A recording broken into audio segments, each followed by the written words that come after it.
This module is designed to be the foundation for the understanding of the Massachusetts standards of social emotional learning and approaches to planned learning, which will be used throughout this course. Now we'll move into some of the highlights of this particular module. First, we're going to look at exactly what are early learning standards and why they are important to this field. We'll then move on to the standards booklet itself and to allow participants to become more familiar with the booklet and the standards. And we'll talk about the SEL and APL standards in the national context and why they are so on the cutting edge. You'll then be asked to look through a different lens in your educational settings. This lens is the social emotional lens. In the past, social emotional development has been considered one of many domains such as cognitive or physical development. However, now it's viewed as the plate that holds all those other domains in terms of early education and learning. Without a strong social emotional foundation, children won't experience the same level of success in other domains in academic learning. As I mentioned a moment ago, Massachusetts is on the cutting edge with these standards and with providing professional development for the introduction of these standards. So we'll take a moment in Module 1 to look at where Massachusetts falls in the national context for SEL and APL development. The research that supports SEL has been very important to this particular project. We have a number of research slides that support the value of SEL peppered throughout this course.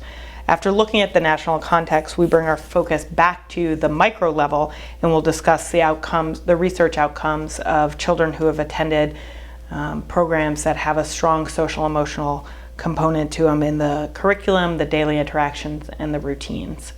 We'll look at the specific SEL standards and then take a breather for a moment and complete a handprint activity. And the goal of that activity will be to make SEL more personal to you. Social emotional development is a lifelong project, and using the handprints and referencing some of the research will demonstrate how adults with good social emotional skills fare in life. We'll move then away from SEL and into APL, although this is how the standards has set it up, as SEL and APL being separate.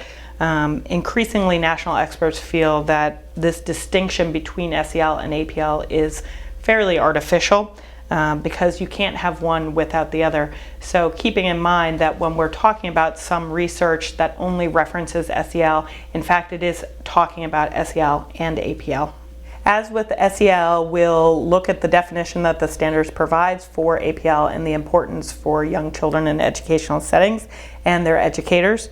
We'll also look in more detail at the actual APL standards themselves. A vignette, Christian, will be introduced shortly thereafter and give us the opportunity to look at the impact of culture on the development of APL and demonstrate how children move at different paces along the continuum of SEL and APL. We'll discuss what this may look like for children in educational settings. In addition, we'll use the video, the marshmallow experiment, which demonstrates this continuum very clearly. Module 1 will conclude with a nod to the importance of prioritizing SEL and APL development in early education settings and a summary of the key points of the module. Next, please read and listen to the PowerPoint slide presentations for Module 1. The link for the PowerPoint presentation, which is posted on YouTube, is found on the Module 1 tab on the course menu on Blackboard. Thank you.